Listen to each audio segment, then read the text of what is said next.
What is going on, everybody? Welcome to the Just Gonna Say It podcast on Tuesday. Welcome to Dylan Talks Town. Thanks for coming and hanging out with us today. All of us who are going to be in the chats saying things and hanging out and doing various stuff. I appreciate all of you. Before we get going on our conversation, which basically, this is the question. Okay, I'm just going to put this out there. We'll go through our little pre-stuff here, but so you can start thinking about it. Why do you make the choices that you make when you play your guitar? What guitar you play, how you set it up, what gear you use, all that kind of stuff. What drives those choices for you? Okay, that's the question for the day. Because the comment section lately has been fire with people who I cannot understand the connection between the things that come out of their mouth and the fact that they actually play guitar. So we're gonna talk about that in a little bit. Before we get going, I want to let everybody know that this is all ad free. So we did not turn ads on for the live streams. We have not been doing that. So if you want to support the live stream, you can use a super chat or a super sticker. And hey, you know what? Where did I put my phone? Hang on 1 second. This is very, very important. Hello? This is? Excellent. I'll probably be there at about 5:30. Thank you. Bye. That was my local FFL. I have to run pick up a firearm after this. Okay. So, that was a phone call I've been waiting for all day. That was distracting. Okay, so where were we? Yes, no ads. So if you want to support the channel with a super chat, if you want to just comment, doesn't matter, whichever way you want to do it. If you have a question about guitar stuff while we're talking about this, because we're going to go through some processes, some setup stuff. We're going to talk about some things as we talk about our main thumbnails. They're going to kind of all work together. So if you have questions, put a bunch of question marks in front of it. I'll try to catch them. If you think I'm missing your question, use a super chat and I will drop what I'm doing. We'll answer that right away. The other thing I wanted to mention is that this is an audio podcast also available on Spotify and all of the other platforms. I don't always get to uploading them right away. I was a little behind. I did get it caught up, but tomorrow I will probably upload this one. The other thing I want to mention is we got a bunch of really fun new stuff on the website. If you go to the pickup vault, DylanTalksTone.com, the link is right here. You go down to the pickup vault. You'll see it down there on the right side. And when you click on that, there's going to be a whole bunch of kind of one-off and experiments and fun, cool colors and custom materials. I've been going laser crazy and we've been trying all kinds of fun stuff. So go over there if you want something a little bespoke for your guitar, a little more one of a kind. Like, for example, we only have one of this. This is the only one right now. So if you go to the website and you see this and you buy it, you're getting this pickup because there's only one. So, various things like that. So check that stuff out. And yeah. Okay, so this subject, of course, has been inspired by you. And maybe not you, but maybe some folks in the comments section. The video that we made yesterday, where is my phone? Let's see. How many views are on said video from yesterday? 20,000 views on that video yesterday. And when we get a bunch of views on a question or on a video like that, especially about setup, folks start to want to comment on it. It's really cool. There's like 150 comments on it, which is great, which I love. It's absolutely fantastic. I don't care if I agree with you. I just want to hear from you. Like, I think that's really neat. But what is interesting to me, this is purely an observation. And yes, maybe I would make fun of you, but maybe I won't. I don't know. Some of the things that drive people to make the decisions that they make about their gear really boggles me. And so that's kind of what I want to know. Why do you play guitar like that? Because it's hard to play with my feet. Exactly. Let's see. Yeah, no hat today. Because I have a very truncated time schedule because I actually have to go run right after this, and then I have to run somewhere else. So I'm on a very truncated time schedule today. Let's see. Okay. So one of the things that I've noticed, and it doesn't look like anybody's really filled in on this yet. So one of the things that I've noticed is that when somebody says, if we talk about guitar setup, for example, and we say this is how you're, supposed to do it. And of course, there's a million ways to do it, right? So there's no really right way.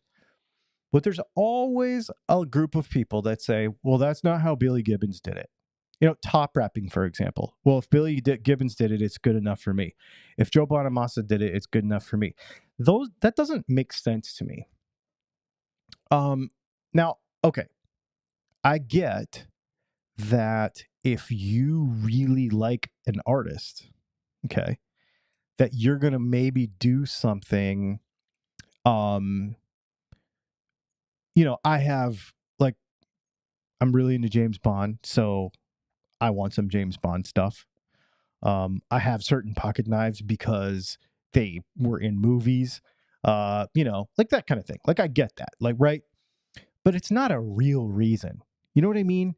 It's not a real reason for doing something, in my opinion.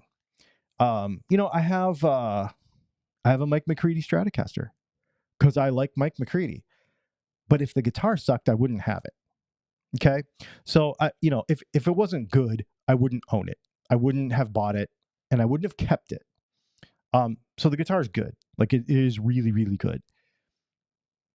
But my initial thing was because I like Mike McCready. Dave Grohl. I wanted that Dave Grohl guitar. I only owned it for 2 weeks. I couldn't stand it. I got rid of it. So I understand what kind of drives people, obviously, because we're into a certain artist, we like, and of course, I'm a big Slash fan. My wife is a big Slash fan, and I have Slash Les Paul. The thing is, if I didn't like it, I wouldn't have it. I wouldn't have it. I don't even care about Mark Letary, tell you the truth. I'm not a big Skinny Puppy fan whatsoever, but the guitar is good. So that's why I bought it. So do you top wrap your Les Paul because you think it's cool? Then just say, I think it's cool. I think it looks cool. No reason. You don't have to have a reason. But when people get super dogmatic about how things should be to the point of almost being religious about it without any actual experience, except for I read it in a forum. It's like we always told our kids when they were little, I don't care what you believe. Like if you come to me and say, this is what I want to do. I want to jump rope when it's 105 degrees outside. Okay. I don't care. You can do that if you want. Have you thought it through?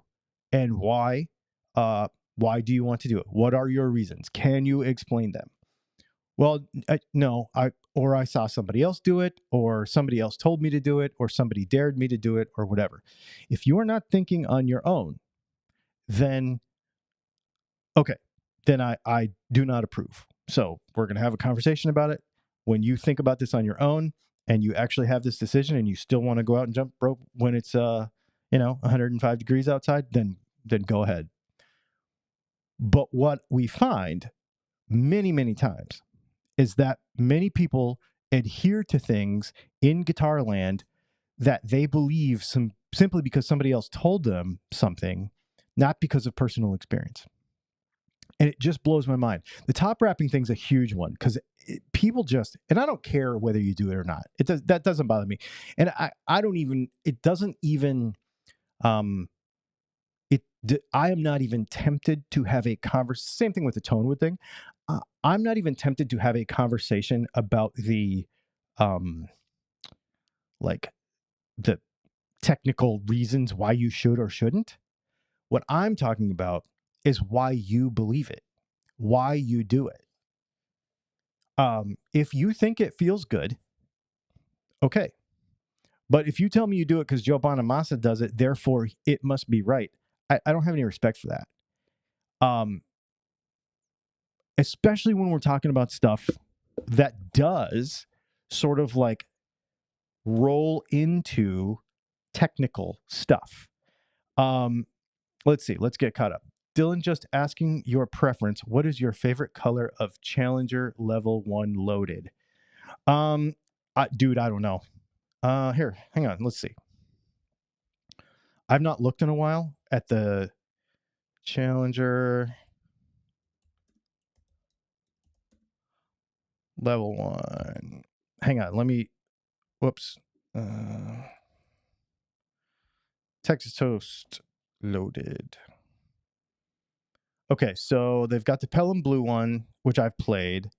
They've got the silver one, which I've played.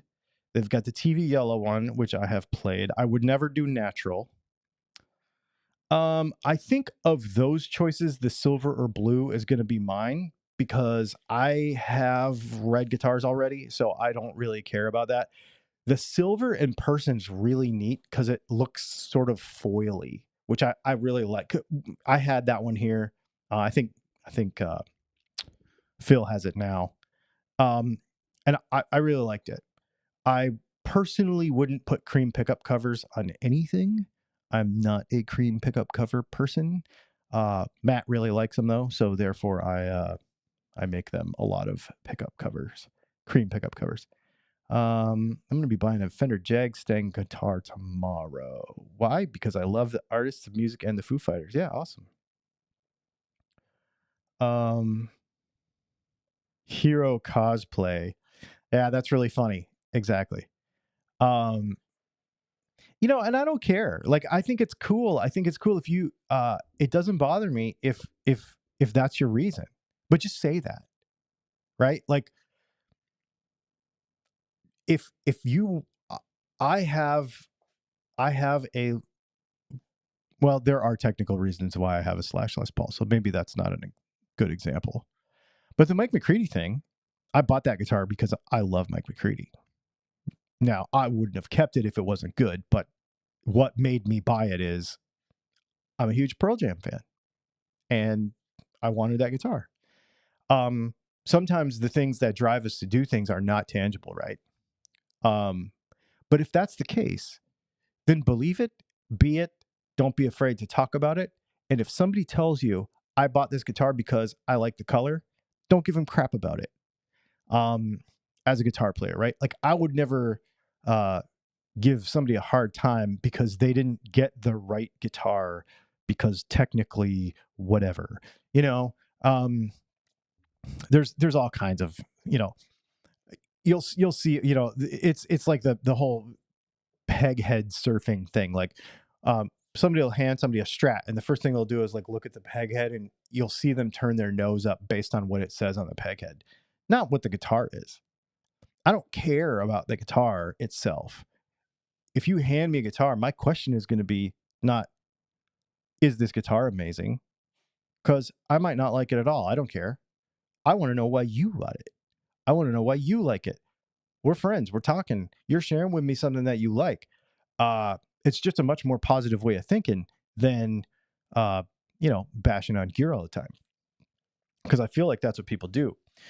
And then it also comes down to things like concepts. So here's a comment that came in yesterday, which is really interesting to me because, of course, on the technical side of things, we get challenged all the time, or I get challenged all the time on the channel because people will say I'm wrong or I don't have any experience or whatever.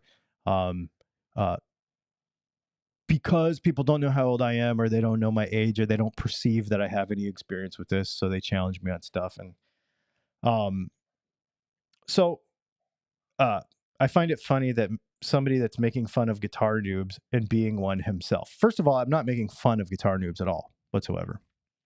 I will make fun of people that say things that they don't understand what they believe in, and they are just running along. I was saying on Facebook today that I would love to have a T-shirt that is a lemming playing a Harley Benton. I think that would be hilarious. You get my point with that. Okay, so we're going to break this comment down because there's a bunch of technical things in here that is an excellent example of when you just take things at face value because you read them on the internet and then take them as law, I guess. And then not only are you wrong, which is okay, we're all wrong about stuff and we're always learning, but then evangelizing this incorrectness to other people, like replicating inaccuracy just because you want to be right or believe it's right, without being willing to actually have a conversation about it. Okay, so here we go. I said that the only thing that moves on a guitar without you moving it ahead of time is wood. Okay, which is true. All right, that's true. The only thing that expands and contracts enough with humidity, sometimes heat, but mostly humidity, the bulk of the motion comes from humidity changes, is the fact that the guitar will move around with that. Okay, so what about elongation of strings depending on the temperature? The same thing to the truss rod. So typically a truss rod will not move. When you look at from a metallurgical standpoint, um, we could get really nerdy here, but the bottom line is a truss rod will not move with temperature changes that a guitar will be played within.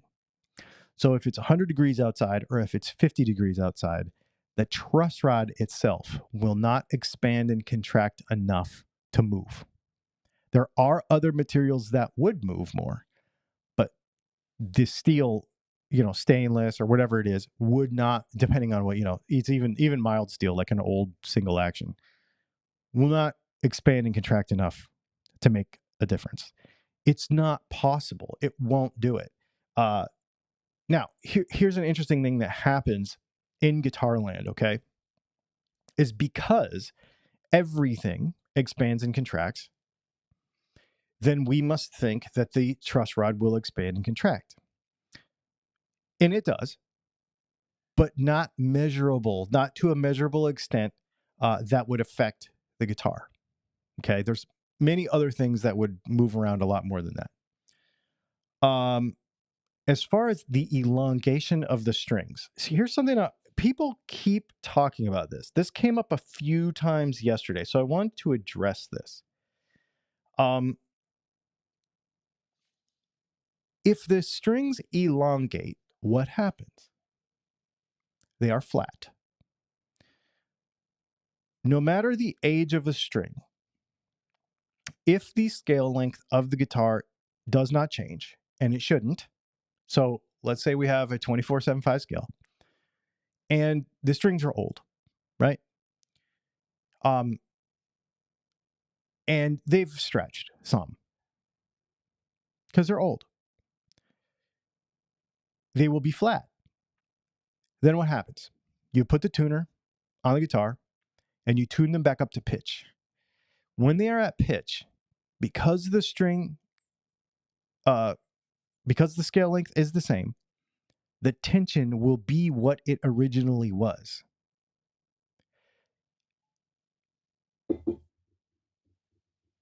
Pitch on a guitar string is an expression of a given tension over a given distance. If either of those two things move, the pitch changes. So in order to get a guitar back to A440, you have to stretch the string to the tension that requires A440 for that diameter of string over that length of time, over that length of space. As the string ages, it will stretch. Therefore, you tighten it up to bring it back to that tension. Now, the one thing that can happen is metal fatigue over time will make it to where when you pluck the string, it will not rebound to center. It will not return to rest at the same rate. And so that is why your strings will sound different and etc. But your strings will not elongate over time without you knowing it, because they will, guess what? be out of tune. It's not that hard. Okay, that's super simple. Every guitar has its own adjustment sweet spot where it is optimally set up. You can't just use a ruler and say this or that value is the right one for every guitar. It varies from guitar to guitar. Setting it up requires experience and time. There are many factors that come into play here: nut height, neck curvature, string gauge, tuning, etc., and especially how far the strings deflect on a specific guitar. That is all a bunch of BS. Every word of it. If a guitar is correctly constructed, you should be able to set up an instrument the way you want to play it, for the most part. Now, you may have to make some major adjustments. You may have to, if you're going to play slide, for example, you may have to replace the nut because you want to have more height on the nut, right?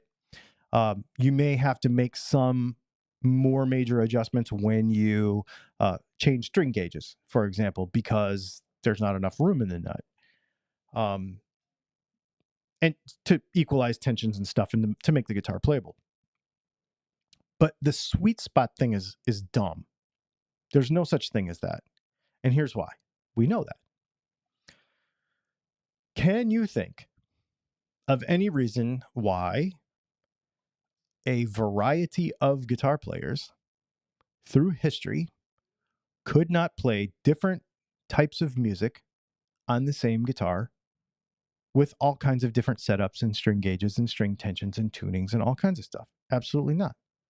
If that was the case, then each scale length of guitar, each width of nut, each all that kind of stuff, you'd be like, well, I need to only use this guitar for rock and roll music, and I can only play this guitar on Stairway to Heaven because blah blah blah blah blah. It makes no sense.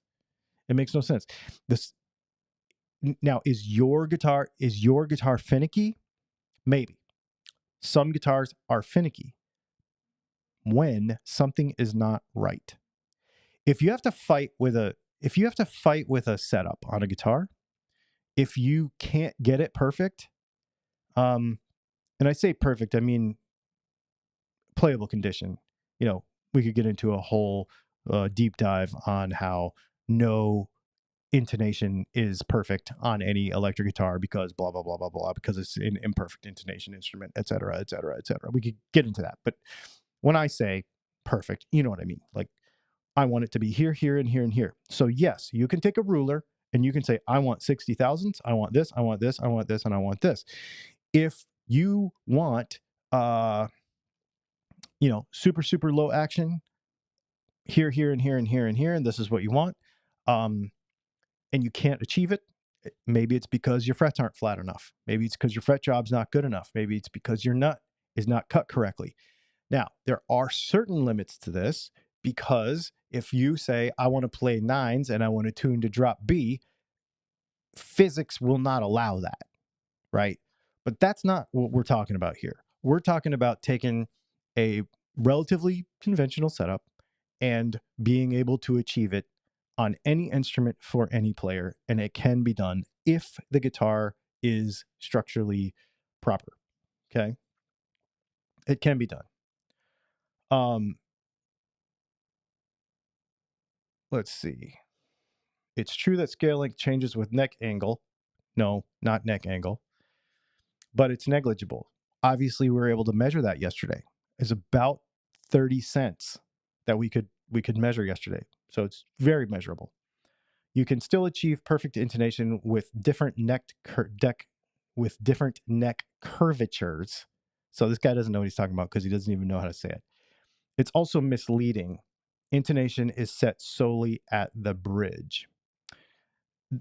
Also not correct.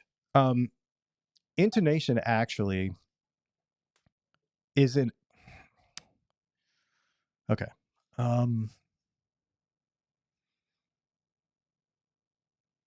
What intonation really is, whatever your scale length is, 25 and a half. Okay. At the 12th fret should be exactly 12.75 inches. Is that right? Yeah. from either end, from the saddle to the nut to the nut to the saddle, right? Or from the nut to the 12th fret and the 12th fret to the saddle should be 12.75 inches. Okay. But that can only happen one time, because as the thickness of the string changes, so we go from a 10 to a 13, now if we put it exactly at the same length, it will actually be a little bit different length because the thickness of the string is different. So then we have to compensate for that with adjusting the saddles.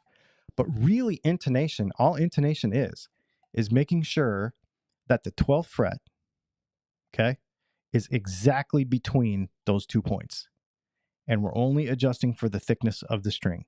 Now, it's a little more complicated than that because the way frets are placed on a guitar, it can't be perfect from one end to the other. And there are people that are really, really particular, and they may on purpose adjust a string off a little bit so that they can play at this end of the, like, what I mean by that is if you play first position chords all the time, and your action is a little high, you may set your intonation a little off so that it's more in tune down here, but it won't be in tune all the way up here. It's because the guitar is not a perfect intonation instrument.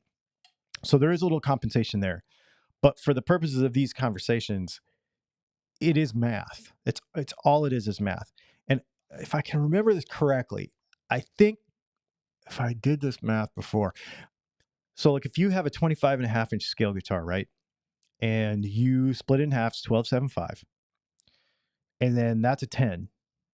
And then the 13, which is going to be your B string on my set of, I'm mine would be what? 10, 13, 17, 26, 36, 46. Okay, that's what I'm going to say they are.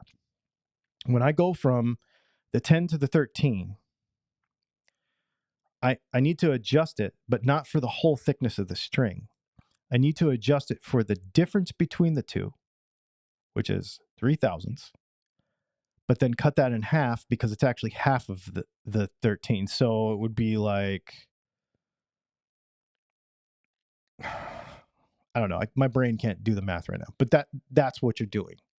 And you're going all the way down and you're doing that. That's basically what intonation is. So this is not rocket science. It is all math.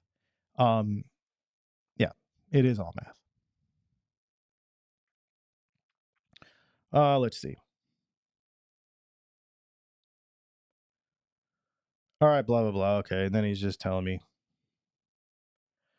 apparently that I'm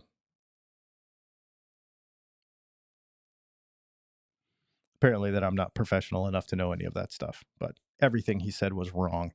And I guess what I'm getting at with these kind of conversations is there was a whole nother thing. A guy was trying to explain to me why top wrapping is better. And I would ask him a question. I'd be like, okay, so why do you do it? Like what? I don't care if you do it or not. It doesn't matter to me. Well, Billy Gibbons says, I mean, no, he doesn't actually. Joe Bonamassa says, I'm like, he doesn't actually say that. He mentioned some other people, and I'm like, I've actually played his guitar, like his, not one like it. I've actually played his guitar, and that's not how it is. Also, something I think you ought to think about from time to time is that a lot of these guys don't know. You've watched enough rig rundowns to know that some super badass guitar player that you completely worship, who's like, hey, talking to the tech, hey, what strings do I use? I can't even remember how thick my picks are. Like, they don't care about that stuff. They don't. Because they're just playing. They're just having fun. All right. How does a new player know which strings to select and how to have their first guitar set up? I used a number of Rick Beato and Dave Honorado videos to choose, then told Sweetwater, just play the guitar the way it came. Have somebody set up the guitar to factory spec. And okay, so this brings this back around to the whole conversation. Don't ask somebody else. Even if you're a new guitar player, don't ask. Get the guitar from Fender. It probably is going to come with 9s on it. And play it until you can understand why you don't like something. Don't let the internet tell you you don't like something. Do not listen to them. Don't listen to anybody. Just play the guitar until you don't like it. I wish I would do this, but it's not doing this. I wish that I could play this sound. It's not making this sound. How do I do this? You know, those are the most fun. I will tell you, lately we've been getting the chat has been very busy on the website, like the dylantalkstone.com got the little chat thing in the bottom. I get it all the time. It's super fun when somebody's like, this is my first guitar. This is the first time I'm going to order aftermarket pickups. This is the first time. That is so much fun. That's who I like talking to. And I'm like, what do you want to do? Well, I want to do this. Sometimes I'll just be like, you know what? Here's what I would do. Play with your tone knob more. Don't spend any money right now. Just play the guitar. Play some more. Play some more. Learn some stuff. Take some notes. Somebody asked me today, what should I do in this situation? And I was like, nothing. If you want to do something in the future, this is what I would do. Because I don't want to just turn people away. This is the pickup I would get, and this is what I would do. But for right now, what I would do is try this, this, and this, and this. Don't spend any money and just learn. Just play.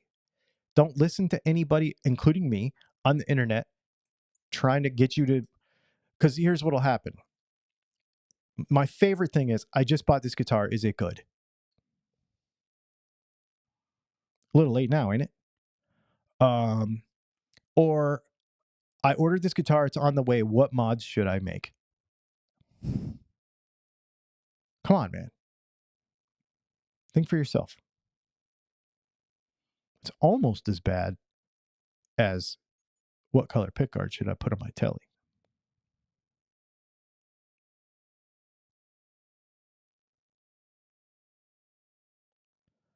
Let's see.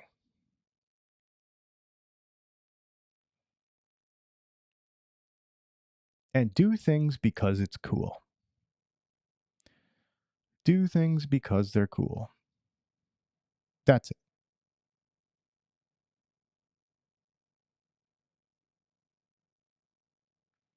Most people talk about setting up a guitar like you yesterday, an electric. How about an acoustic?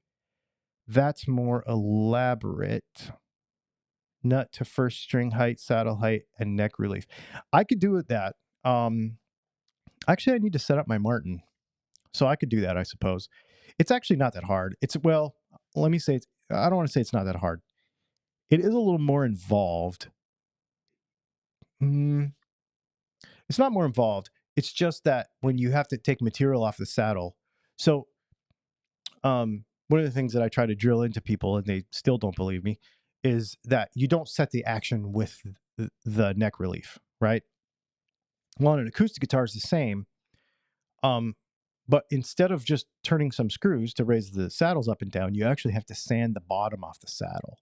And so to do that properly and to really get it right the first time and not screw up a saddle and then have to, oh, I went too far, and then have to buy another one, or have it a little crooked and your intonation is off.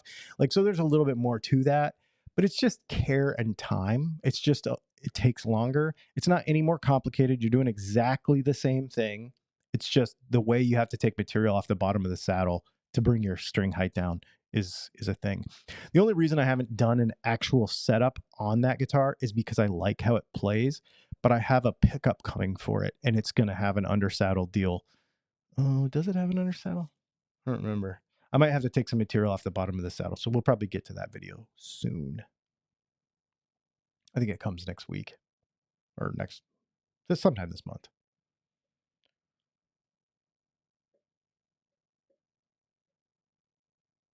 Let's see.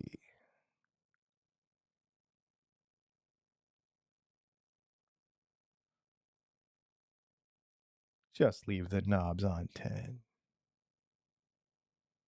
Less clicking, more picking. That's exactly right. Yep. Awesome. Well,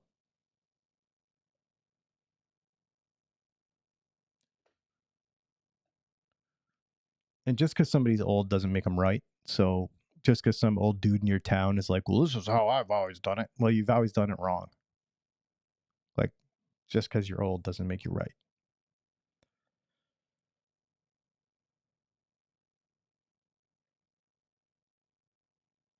Don't listen to anyone except for after I finish this. Yeah. I mean, don't, yeah. I'm learning my P90s. There's a lot there. Isn't that cool? It's so fun.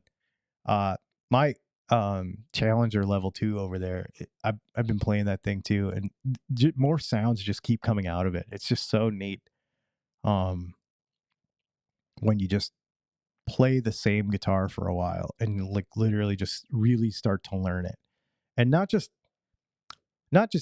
I know somebody was we were joking about leaving everything on 10, but when you start to really use the knobs and really understand how many different sounds can come out of the same guitar without changing anything, it's really fun. Um, I think where all this technical nerdery about guitar stuff comes into play are there's only two areas in my opinion. One is um, the setup stuff's important because mechanically you want the guitar to work. You don't want to lose any energy. This is what I read this book about physics a long time ago, and the whole theory of relativity thing. Let's get super way off nerdy here for a second. But there's a Einstein had drawn this uh, drawing like a diagram when he's discussing the theory of relativity, and basically what it was a pendulum, and he was explaining that it had a rope coming down, it had a weight on it, right, and it had the pivot up here where the pendulum would swing back and forth. And what he was explaining is that all energy is always there. It's just changing forms. So as that pendulum swung this way and comes up this far, then some of that energy is getting transferred into friction, which is now getting transferred into heat, which now no longer is over here to bring the thing back this way. And I really thought about that a lot. This was back when I was building motorcycle engines and setting world records at Bonneville, thinking about uh, how to go faster. And it's not, more power doesn't always make you go faster. It's about how much energy do I have? Um, what am I doing with it? And where am I losing it? Where am I losing it to heat? Where am I losing it to friction? Where am I losing it? Well, thermal and friction were probably the biggest things. And of course, wind, which is friction. So, um, aerodynamics. So when we were doing all this stuff at Bonneville, that's when I was reading about all this. But I think about it all the time with everything. I think about it with everything. I think about it when I tune a firearm. I think about it when I sharpen a knife. I think about it all the time. This whole transfer of energy thing is like I really nerd out about this. And so with the guitar thing, I it's very fundamental that when you strike the string, you want the string to do what you told it to do. So if you have anything that takes away from that, if you have any kind of rattle, any kind of buzz, any kind of anything, you are now robbing the energy that you just imparted to that string off and it's getting lost somewhere. And this is why Totally Resonant Bro is kind of dumb too, because people think they want the guitar to shake so much out of their hand. Yes, tactile, you want to feel that, but really you don't. Really, you want as much energy to stay within the nut and the saddle as possible, thus giving you sustain. So sustain and felt resonance, which is the wrong word, but sympathetic vibrations is more the correct word. So sympathetic vibrations, when you strike the strings on the guitar and you feel it in your body, are counteractive to sustain. That's a really a funny thing to know, but it's true. So when so the two things, getting back to the two things, is really whack tangent, but I'm just telling you how my brain works. So uh, getting back to the two things that are super important is keeping energy in the guitar, not allowing it to escape, so that when you hit the note, it does what you want it to do for as long as you want it to do it, right? That's what we all want. That's number one. And then number two, the most very basic thing and where nerdy stuff really matters is I really think, I know that people want to nerd out about pots and caps and resistance and inductance and all that stuff. And it's really important, but the practical application of why it's important is how your pickup, plug your guitar into an amp, put it on the edge of breakup with the volume knob and the tone knob on 10, and don't use any pedals, and play just your guitar and use just your volume and your tone. If you can do that and get the more sounds you can get out of just that, the more you understand how a guitar works. And you'll be learning it not by spending it on the internet listening to morons like me, but you'll actually learn it by playing. So that's what I would do. I would literally spend as much time as possible making sure that your guitar is set up really well, and then also making sure that you understand the interaction between the pickup, the volume, and the tone. All the resistance and inductance and capacitance and the way a voltage divider, which is the volume knob, works, and the way a variable resistor and the capacitor works, which is the tone circuit, and the overall circuit that is this LC circuit that is this coil and these two resistors and this, all of those things put together. What it really means is that when you sit down and you play with your volume and your tone, you can get a lot of sounds out of a guitar by just using those two knobs. And if you can do that, I think that's where it goes. Yep.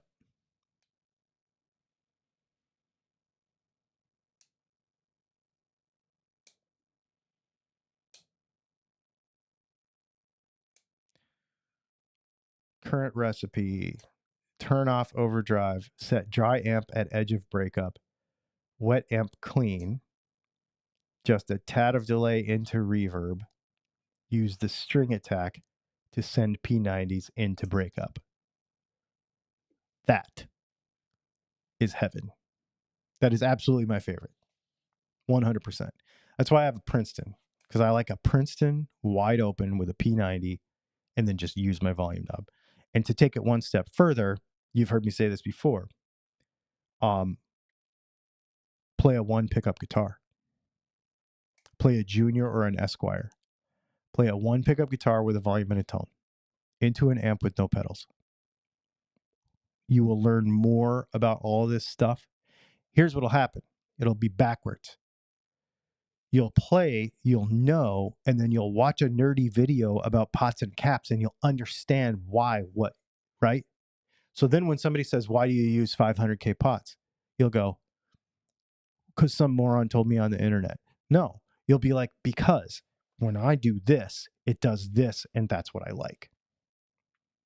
And you won't be one of these morons who's in the comments all the time trying to explain to me why Billy Gibbons told him to do something and he doesn't even know. All comes back around to that. I'm noticing the string attack variable and I'm using heavier pick. The amp is clean, so I'm just scratching the surface. So something that you'll find with Dylan pickups in general, this is, I'll give you the two things that this is what I care about more than anything in the world. Two things. One is I want you to be able to use as much gain as you want, any amp you want. I don't care. When you slam an E or an A chord or a G chord open, you'll hear every string. Okay. And then I want clarity so that it's never ever muddy. Those are the two most important things. And then the other really important thing is I want you to have that expression with the guitar. So if the amp is on the edge of breakup, I want you to be able to lean on it and break it up more, lean off of it, and clean it up just with your hand. So if you can do that, two things are happening. One, you're learning about how your guitar and your amp interacts. And two, you've probably got my pickups because they're really good at that. And that's what I would say. Yeah, that's really cool. You guys, this has been great. Thanks for hanging out. Really enjoyed this conversation, talking about all this stuff. And I guess we will see you all Thursday for our live stream.